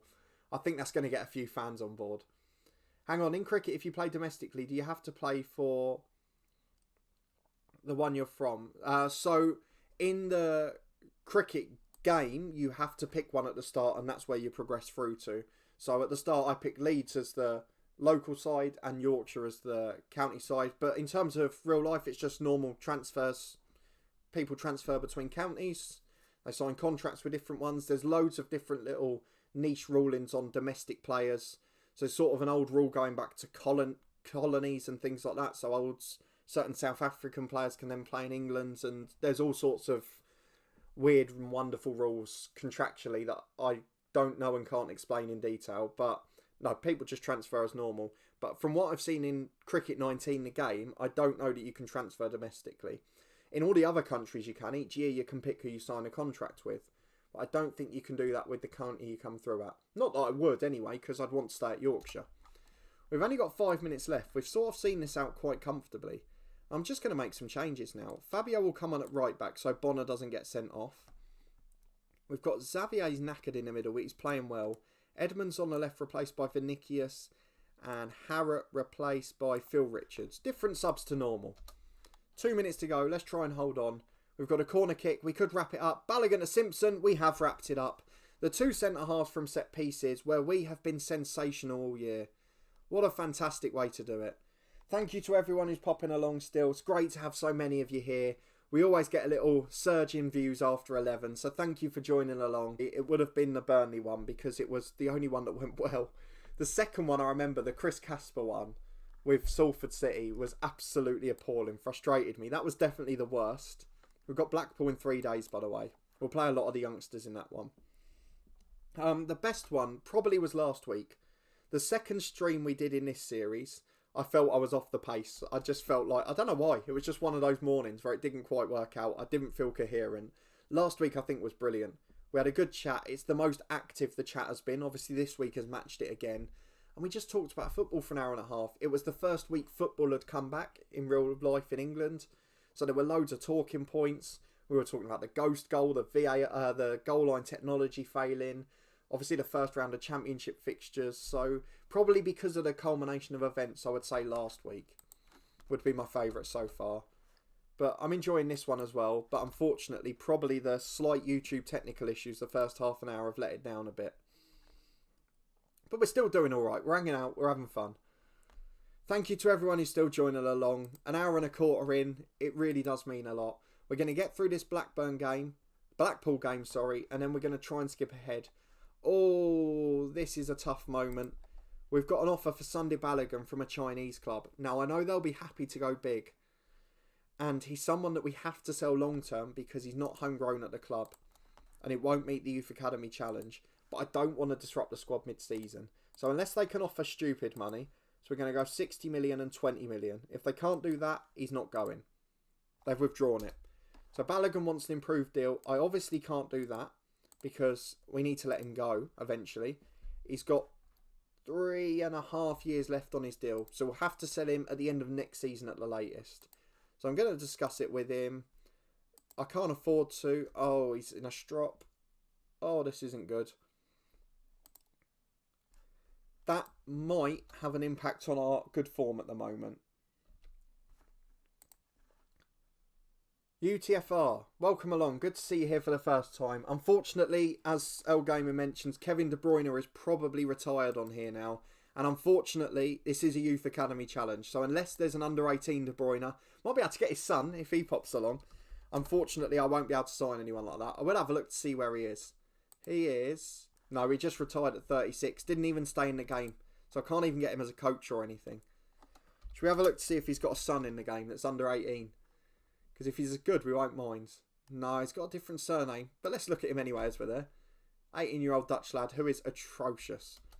So unfortunately, there will be no De Bruyne's of any sort. If he'd stayed in, I would have looked at him as a coach, to be honest. But it's not to be. Hopefully, we won't get our first shock of the day in this Blackpool game. And Balogun, although unhappy, won't be playing in it. So hopefully, that won't make too much of a difference. He's a good player as well at Celtic. I know he's 22. We can't sign him. What a striker he is, though. Thank you to everyone joining along still. Good to see so many of you here on a Tuesday morning. I really am getting into this stream now. I was a bit worried about doing a Youth Academy challenge. I was worried that I'd have mornings when no one would be watching. But I've never really had less than 5 here at a time. And most of the time it's been over 10. So I've really enjoyed it. Thank you so much for your brilliant support. There's a massive week coming up on the channel as well. Tomorrow, I mentioned earlier, the debut of the shirt and tie on the channel. It's a very fun episode to make. So I really enjoyed it. There is a bit of anguish in there as well, as we've got an injury. Oh no. Oh, it's all going wrong. Sunday Balogun's unhappy. And Ryan Summerskill, the first choice Burnley homegrown keeper, is out for 3 months. So we signed Grondona. And we said, where's he going to get his chance? Well, now he's going to get his chance. He's going to play basically the rest of the season for us. It's going to be a big learning curve for him. Another thing is footballers' sons coming through as regens. I think it does happen a bit. I'm sure it does. I've seen a few before. Summerskill's sideline for Blackpool game. Probably not the biggest one he's going to miss. Flauhaut linked with Hertha Berlin. I think we're going to lose 1 or 2 of the big boys today. Fleetwood want Whitehouse, but to be a fringe player. No, if he's going to get first team football. Because he's still improving off the pitch here. So we're doing enough with him. And we'll just have a quick look actually. I haven't looked in the youth teams for a while to see if anyone else is improving. So Ruthven is one of them. Oh, he's on international duty anyway. So it's not a big disaster that he can't play at the moment. Ernest and Bang hasn't really improved in terms of potential. In the under-18s, has anyone else crept up? Matty Todd's the best, 3.5 star potential, but he's nowhere near good enough yet, and he's still improving in the 18s. Search up Ronaldo Jr. We'll have a look. We'll have a look and see if Messi or Ronaldo are still coaches or have got kids in the game. I'm sure there was one save where Neymar and Cesar Azpilicueta ended up at Luton. It was either this one or the Dorking one. I'll have a look afterwards. Hopefully we can beat them. Summerskill's going to be replaced by Grondona. Probably means I can't sell Richie now. So he'll have to stay till the end of the season. Or I could promote White, the 23-year-old. So let's have a look, shall we? Cristiano Ronaldo is manager of Sporting Gijón. That's a interesting one. He's been Bournemouth manager, a Bournemouth assistant manager and caretaker. He's been Everton manager, under-19s assistant manager at Nice, and stayed at Juventus till 2023. So he would have played till 38 then. Let's look at his info. Has he got any other Ronaldos in there? Don't think he has. So no children for him. And then let's look at Messi as well, shall we? He is an unemployed assistant manager. Do we recruit Lionel Messi into a role at the club? Oh, he's not interested. Oh. If he doesn't want to join a top half Premier League team, that probably suggests he's going to be unemployed for a while. I mean, I didn't look to see who he'd coached. Let's go and have a look at him again, sorry. Barcelona player, Vélez coach. Basically, so he wants to stay in Argentina by the looks of it. Fair play, nothing wrong with that. What year did he finish his playing career? 2023. So they left at the same point. Messi a couple of years younger, of course. But probably had a few more injuries in his career.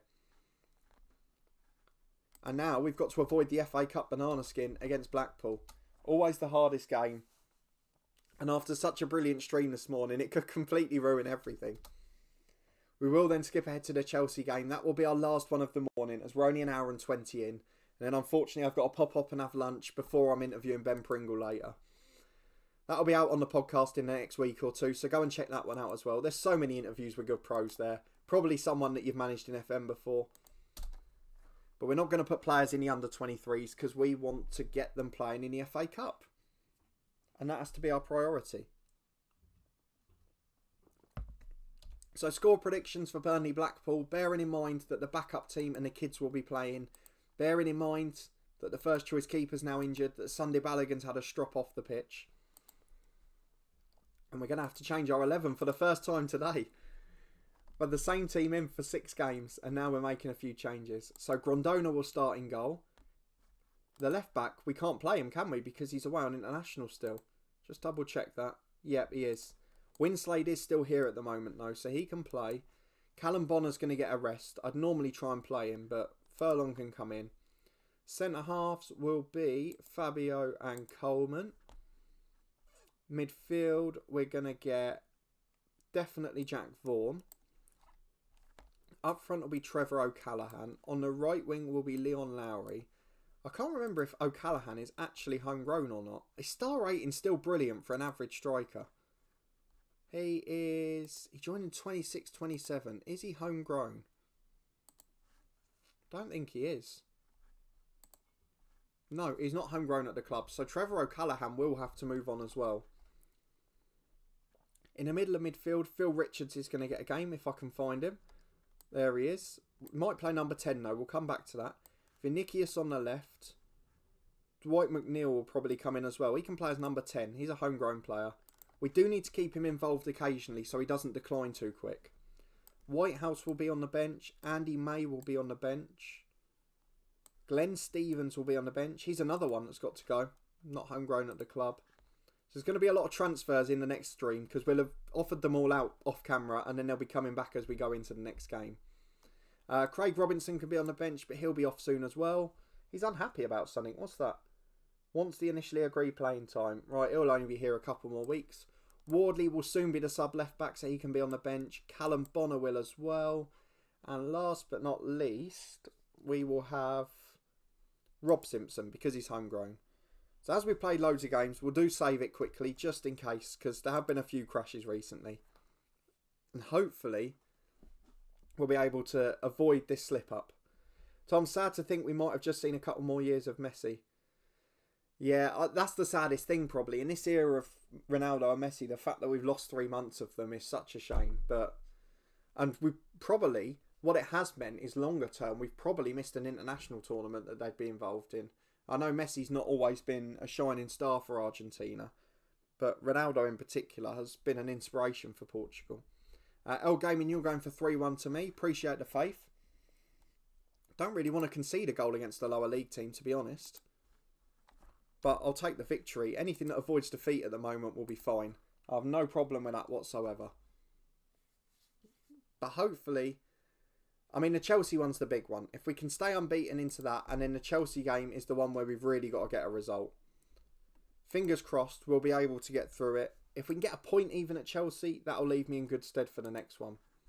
But let's get into it. It is Burnley v Blackpool. We'll have to push O'Callaghan up the right-hand side. And fingers crossed we can get on the front foot. I'm not sure what League Blackpool are in now. It's either League 1 or League 2. Oh, they've got Harvey Gilmore on the left. Those who watch the Podcast Network series will know exactly why that's so important.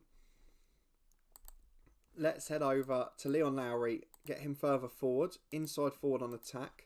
McNeil as a number 10. We'll have him as an attacking midfielder on attack. And we'll leave the rest as it is. Can Winslade be a support? Yeah, he prefers it. Let's push him further forward. Let's have a look at the opposition instructions. I didn't see if there were any other big names in there. Not really. A couple of good lower league players still there. But otherwise, we should really be winning this game. So let's see if we can do it. The likes of McNeil dot around that bit of experience. Hopefully that will have a good effect on us. But who knows. In we go. 10 minutes gone. And on the front foot, it looks like it's Blackpool with the early attack. But Lowry clears it. The header away is poor. It finds Dwight McNeil. I just realised I was watching Palace Burnley last night. He's played every minute of the Premier League season as a 19-year-old. Absolutely incredible. He's had a really good year as well. Leon Lowry cutting in from the right. Shoot! He does! It deflects in. Oh, it went between the defender's leg and just caught one of them. It's a bit unlucky, really. But Leon Lowry gives us the lead. And it looks like we're going to avoid the banana skin. But yeah, Burnley played really well at Palace last night. Got the win. Keeper probably should have saved the header. Ben Mee's been a brilliant figure in the last week or so. But it's Blackpool on the front foot. Gilmore crosses. It's headed just wide. They've had a couple of chances already here. Grondona in goal. Not been forced into big work yet. L Gaming, do I prefer football or cricket? Definitely football. My favourite sport to play growing up actually was tennis. It's the only one I was truly good at. But it's not, it was a bit of an elitist sport a few years ago. Still is, to be fair. But it was to join the local, in Luton, a very, high poverty area, very working class. It was £2,000 to join the local tennis club for a year for a session of coaching a week. So obviously, compared to 3 or 4 week subs for football, that's why most kids play football in working class areas. But tennis is the one sport, as Richard scores to make it 2, that I truly believe I had a chance to make something of myself. That maybe played at regional or national level, but football is the main love to watch, always has been, and is my favourite sport to be a part of. Socially, it's amazing, and going to football is great live. Cricket I like, don't get me wrong, but I'm certainly not a connoisseur. I won't sit there and watch county games on the TV. So I can't claim to be a massive cricket fan, just a good cricket fan. I like cricket, but football is my main love. And playing sport growing up, I absolutely love tennis, but as a kid, you just want to win, don't you? And if you find a sport that you're better at than most people, then that's the one you go for, isn't it? It's a Blackpool corner again, and to be fair, they have had a fair good number of chances in this half. So they've had territory, they've had chances to create opportunities, but they've not really done so. As Dwight McNeil charges down the right, gets us out of danger, and is out for a throw-in. And what's your favourite sport, football or cricket? Because I've seen you over on both sets of videos, so which one do you prefer? We're into half-time now, just about. It's 2-0, it's a comfortable result. But in terms of performance, it's not been great. So I'm going to say don't get complacent. Keep the lads on their toes. And we'll bring on a few more of the youngsters later. Of course, Whitehouse and Andy May, both homegrown at the club. We need to get them football. As McNeil picks it up on the right. Plays it to Furlong. Cuts it back to Vaughan. Chance to get it in. There's 3 or 4 in there if he can find them. There's the ball. O'Callaghan can't get there. And he's hacked away to the left to Winslade. Probably his last game for the club, unless he plays in a 4th round. Vinicius into McNeil, and it's blocked again. But it's still one back in the edge of the area. Falls to Vaughan. Now Lowry. It is relentless pressure. Here's Vinicius. Got to shoot. Does shoot. Good save. Antwi hacks away for a throw. It is all Burnley at the start of the second half. That's what we like to see. Thank you to everyone popping along still. An hour and a half in. One more game to go after this. And it's the hardest one of the day away at Chelsea. But it looks like we have avoided any trouble in the FA Cup. Blackpool lower league opposition, a good side. They are 12th in League 2. So we probably should be winning this comfortably. And we're going to make some subs now. 20 to go. O'Callaghan, he's not performed. He's going to be replaced by Andy May. What else do we do here? Dwight McNeil will be replaced by Whitehouse. Not sure what to do with tactic. We'll do something else in a minute. And Darnell Furlong replaced by Callum Bonner. We'll wait for those changes to be made. And we'll see this corner out first, actually. Vinicius delivers. Fabio heads off the line. And Callum Bonner puts it in. Off the bench, the right back scores immediately. So we're going to put Vinicius in centre midfield as a playmaker. Richards into the number 10 role. And Whitehouse will play further forward. He will be a winger on attack. That's fine. And we'll get back into it and see if we can really put some gloss on this performance now. L Gaming, I love watching them playing both, but I think there is more chance of me making it as a good cricketer. But I'm not. But you're not practiced a lot because I only have a. Yeah, that's the problem. We always had that in school as well. I have no idea if I would have been anywhere near good enough for cricket because we barely got to play it as Vinicius puts one over from miles out. But it's the one sport, as I mentioned last week, and Tom I know is the same as me, that we wish we'd had the chance to play more of. I think naturally as a good goalkeeper in football I probably would have been a good wicket keeper. I was a left-handed batsman, which obviously made it harder for most bowlers who were right-handed. And I always fancied my chances as a batsman. So I would have said cricket, I probably would have been a good wicket keeper just naturally for the skill set. As Andy May puts one wide. But yeah, it's a bit of a problem in this country. In most areas, you don't get to play it enough. It's the same as tennis. Most people are priced out of it, unfortunately. That is changing now with cricket, particularly with the ethnic minority backgrounds. Obviously, our generation at school, we started to have a lot of kids from the subcontinent, from India, from Pakistan, Bangladesh, Sri Lanka. And it made a difference. That's the only reason we played cricket at all in school, in PE, because they sort of forced it, they sort of pushed for it. And it was great. It's something that should be done more often. You know, we ended up playing the sports that were easiest for the teachers to coach. We ended up doing netball and badminton because you could just put a net up and say crack on.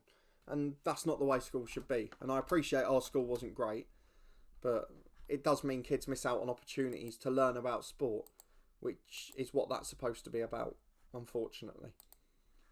And then they used to just go, I'll go and play rounders because we can't be bothered to set up a lesson. Used to happen quite a lot, and I'm sure still does, to be honest. Yeah, I prefer Test cricket, absolutely. Test cricket is my favourite form. The World Cup did change my view of shorter form cricket, and I do love like the IPL and the razzmatazz of that, the Big Bash. So really, one day cricket was the one I struggled with. I used to love watching Test cricket. We used to go, me and Tom, and watch a day a year somewhere. We used to love T20 cricket, but never had that middle ground, which was one days. But the World Cup's changed that for me, so fair play to it. I'm a fan of all types now. Slow right arm, no spin bowler, number 11, fielding at corner for me. See, for me, I would have been a wicket keeper. I probably would have liked to have been an opener because I trust my discipline. That's the thing I would have trusted. I don't get frustrated by leaving outside off for 10, 20 balls. It doesn't bother me. I could sit there all day and do it. It was my only thing in football that was great, is my reading of the game, my patience at centre half, my discipline to the position. That's why I used to get put on jobs in the holding role to man mark people. Just go and pick their most talented player and mark them out of the game. Basically saying, you're not a good enough footballer to do anything in the team. And you've got the discipline that no one else has. So it's a compliment in a way. But I'd like to have had a chance to learn how to play as a batsman, to be an opener, and to be that patient Test cricketer. But obviously, cricket's going away from that now, isn't it? Even Test cricket is becoming a run of ball almost. My school or teacher is a cricket wrist spinner, so every lunchtime I play cricket. Oh, that's good. It's good to have a teacher that actually cares about the sports and gets involved in them. I mean, one of our teachers used to love rugby, and we ended up playing that more often, which, I mean, let's be honest, no one liked really in our school. Again, it's not particularly a working class sport traditionally, and obviously rugby league and things are far more prominent up north, and we were in a poverty-stricken area in the south of the country, so probably wasn't the one for us. I'm going to be my team's main spin bowler, but I think I'll be a low down in the batting order.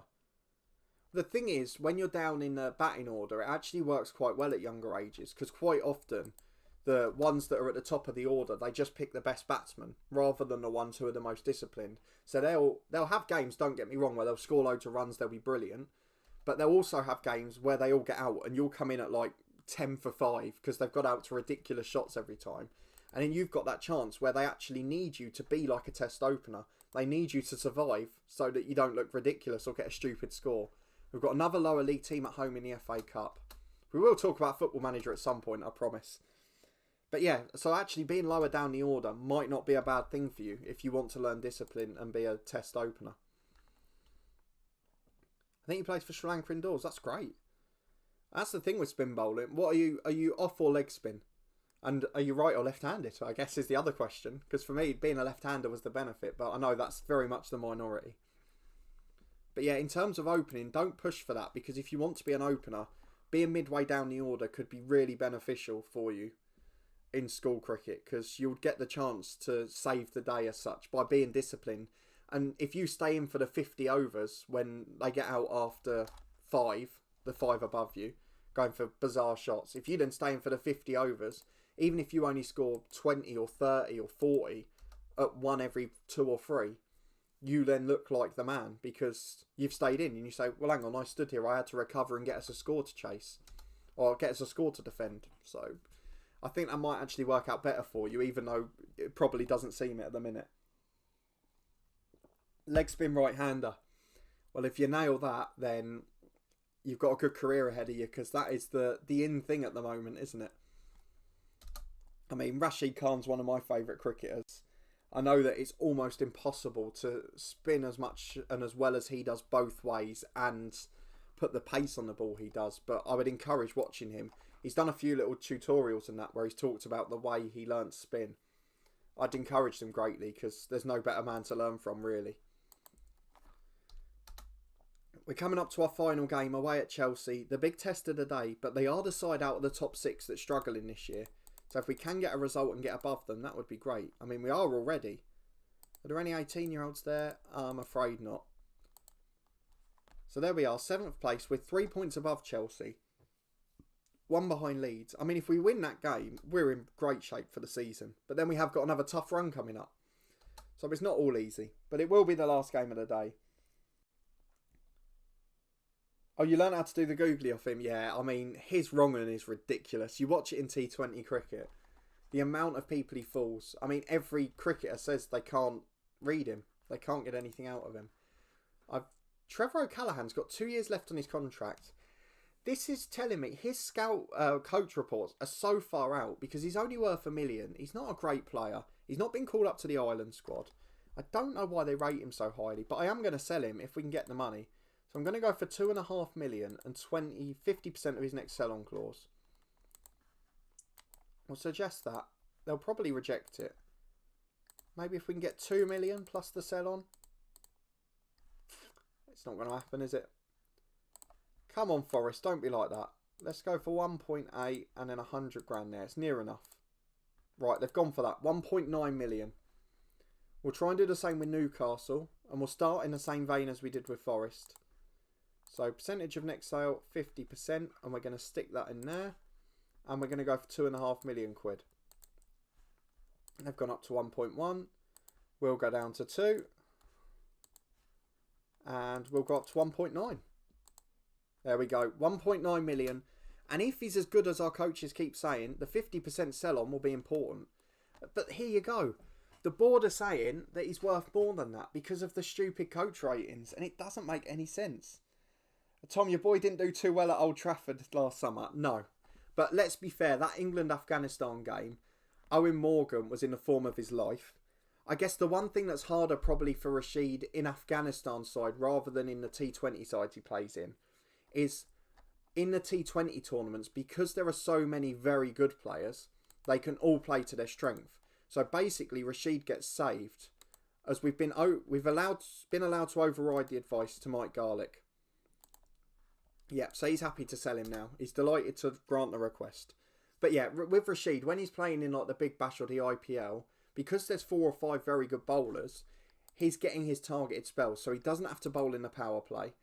He comes in and bowls when there's 2 right-handers on strike, when there's a man whose number he's got, and when they need to bring the economy down. And sometimes they use him for that because he can be a strike bowler and he can be an economical bowler. With Afghanistan, he has to bowl 10 overs every game, as does Majib, as does Mohammed Nabi. They can't just come in for the key spells. And there's probably not many cricket nations where that's the case. Even with England, if Jimmy Anderson or Stuart Broad's having a bad day, they take them out of the attack and bring Stokes in for 5, bring Joe Root in for a couple. But they can't do that with Afghanistan. So he actually ended up bowling against a left-hander in Owen Morgan, who, by the way, had the day of his life. And Owen Morgan, the left-hander, was just sweeping him for 6s all the time, which you probably could have seen coming in hindsight. But either way, it was a brilliant day out. And obviously we watched him then at Headingley. He had a good spell against West Indies. He got a wicket. And I was happy to see that live in the flesh. He's a brilliant bowler. And don't forget, I mean, he's 21. He's been at the top of world cricket for 3 years. And what on earth were we doing when we were 21? Porky, welcome along. I remember you popping in last week. Thank you for coming along again. Good to see you popping in. And everyone else, thank you for joining on. I know later on in the morning's always a bit more suitable. We've got one more game away at Chelsea. We've had brilliant form so far. We've won 6 of our 7 games. We're up in European contention. But Chelsea away is the tough test. Also, in the head coach or Dorking, or maybe this, if you get offers, do you think you'll be an international manager as well? So, the head coach I've sort of been put off because we had a very brief spell in charge of Ireland. And we sort of struggled to get going, to be honest. The good thing with doing it in the head coach is you have to if it's a realistic move. It increased our reputation, so we got a bigger job offer after to come to Burnley. But I don't know. I mean, in a save that you don't rely on transfers or contracts, international management is brilliant. But I guess actually it goes back to your earlier question and Charlie's as well. If there's one thing I'd like to see improved in FM, I think international management needs a complete revamp. It needs a lot more to it. It needs those interactions with players consistently when you're not on international duty. It needs you to be able to talk to people about why they're going to or not going to be in squads month in advance. It needs you to be able to go and scout teams, talk to club managers, say, how do you feel these boys are getting in? So, you know, like when you're in a club game and you can see how training's going for everyone and things like that, just to be able to go to a club manager and say, how's the lad getting on in training? Or, I'm looking at this youngster, do you think he's ready for a call-up mentally? To be able to have those conversations, because it's really improved on the club side the last couple of years, and I'd love to see that tied in with international duties, to be able to build a relationship with the big six managers, if you're the England boss, for example. Right, we're going to have to change the whole squad again for Chelsea. The last game of the morning, how do you think we'll get on? You could bet a Leluja at England. He's not had an ideal time this time. There's a couple actually. Worked the space, I think. He had a stint with England in his Tolaw Town save. And he struggled as well.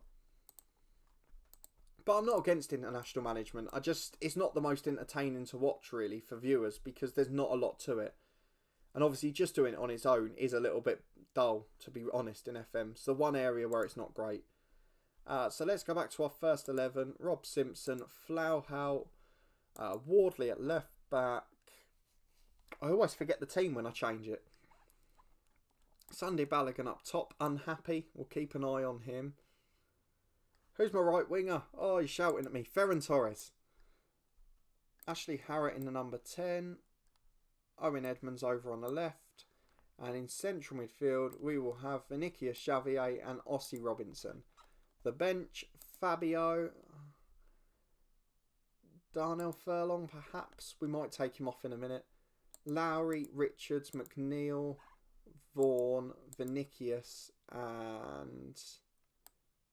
do we bring Trevor O'Callaghan on? He's going now. So let's have Andy May on the bench, shall we? Or do I leave Furlong? No, I'm going to leave Furlong for now. The last game of the morning, away to Chelsea. El Gaming, you're going 2-2. That is very positive. Have you seen the squad for the game? A lot of youngsters and a lot of people getting second chances like Jennings. No, I haven't actually. I've got to be honest. Keaton Jennings for me isn't a test batsman. The one player who I've seen who looked like they could potentially succeed Alistair Cook was when he came in at about 18 or 19 was Haseeb Hameed. He came in, he was brilliant over in India. He played with a broken finger and he scored 80 something. But his form fell off a cliff. He ended up getting released by his county. It all went a bit wrong for him. It was just such a shame because he was the one that looked like he had the discipline. Well, you see, Jason Roy obviously hasn't, but he's a good batsman, so probably more suited to one day still or further down the order. I mean, basically, England have got a lot of good number 3, 4s and 5s and no openers. Rory Burns has got a little bit about him. He's not the best technically, but he has got that discipline at least. As Chelsea have headed in for 1-0, not the best start. We'll drop to balanced, but I'm afraid the unbeaten run is probably going to end today. But yeah, there's been a few dodgy ones along the way as well. So we'll have a look at the squad after. We'll talk about that later. Obviously, the test series will be in full flow in the next couple of weeks. Harrett coming forward again. Balogun's in. Can we get back on terms straight away? Sunday Balogun scores. I've got to say, with all the problems with clear-cut chances in FM20, and I know he's had the odd bad game and the odd goal drought, generally, Sunday Balogun has been the most consistent goal-scoring finisher in one-on-ones I've ever seen on this game. He's only got 13 for composure and 12 off the ball. It's nothing special. His first touch is average. But there's just something about him. He scores goals for fun. And he's made it 1-1 here. Jude Bellingham, heavily linked with Dortmund. He's in the Chelsea side there. Picked up a yellow. Ruben Vinagre at left back, the old Wolves man. And Flauhaut's headed in for 2-1. The unbeaten run might not be over, lads. This is unbelievable. What a turnaround. Dele Alli's in the number 10 role. Christensen's still there at centre-half. Ariza Balaga in goal. Pavard at right back. The French international, the World Cup winner. Tell you what, they've got a very experienced side, Chelsea, but we've gone top at the moment. Although Simpson's just been mugged, and Dele Alli's in one-on-one here. He won't miss this, surely. He does. Grondona makes the save. In goal, obviously, staying here for the few months due to Summerskill's injury. And he's pulled off a couple of big ones already.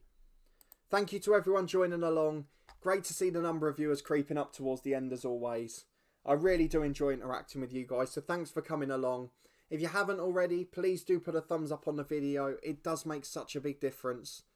And I really have enjoyed the morning as usual, as we lead 2-1 going into half time. So we have to tell the lads we're pleased. It's been a brilliant performance. Also, Ben Folkes is in it. I think Bairstow is in it. Might have been dropped. So I know Ben Folkes was sort of in line for becoming the test batsman goalkeeper. The test batsman wicket keeper, sorry. I'd like to see Bairstow still in the squad still. I'd like to see him actually higher up the order. I think he's potentially got the discipline to be an opener. Obviously, he does it in the one-day side quite a lot. We've got to the last 15 without any incident here. I'm just going to bring Vaughan on for Robinson to make sure he doesn't get a red card. And we'll leave it 5 more before the last one. I'll drop Bonner to a defensive fullback as well. Joss Butler's the one, really, because, I mean, he's such a good batsman, but he's generally struggled in the test side. Oh, it's 2-2. Was Vinagre offside, though? He slid in, he looked ahead, and it's ruled out. It is still 2-1. I'm going to make another change. Ferran Torres on the right. Vaughan's going to go out there, and then we'll bring Richards on in the middle. He'll be the Mazzala, and we'll try and see it out for the last 15 minutes. 2-1 to Burnley at the moment. What a turnaround it's been, and what an end to the episode it could be, by the way. The unbeaten run's still going. 5 to go. Let's get the last sub on. Oh, we've got a highlight. Superstition takes over, I'm afraid. Let's have a look at it. Xavier goes long downfield. Balogun picks up to Richards, and Chelsea have thrown loads of bodies forward, so we might have a chance. But Mason Mount's nicked it off Vaughan, and now Ramos, the youngster, surging in, into the box, and just wide. Grondona did a great job closing the angle, and it remains 2-1 to Burnley. Ashley Harrett's going to be coming off, just a time-wasting substitution. Fabio on for him, and I'm just going to drop him in a holding role. Don't know if he can play there or not. Rob Simpson can, but I don't want to change the back four. So on he comes, defensive midfielder. In fact, he can just be an anchor man. We'll just sit him right at the back there. There's only 2 minutes of normal time, so let's time waste all the time. Let's be more disciplined. You all know the drill. Slow the pace down and drop those lines. Even if it's 2-2, it's not a disaster, but I'd love to find a way to hold on. Thank you to everyone along this morning. Hopefully we can finish it by holding on here and making it happen in style. We have. It's a 2-1 victory. Burnley have won away at Chelsea, and I am now starting to think we're going to be in Europe next year, in which case we're going to need a bigger squad of homegrown players. Not sure how I go about that. But a fantastic win. Harrett's on course for a wage rise. Sunday Balogun is going to get plenty of praise. And Burnley make it 9 unbeaten. So we had 2 at the end of the last episode. And then today, 3-0, 2-1, 1-0, 1-0. Look how defensively solid we've been. We found our form at the back again. Obviously, we had the Blackpool win in a cup as well.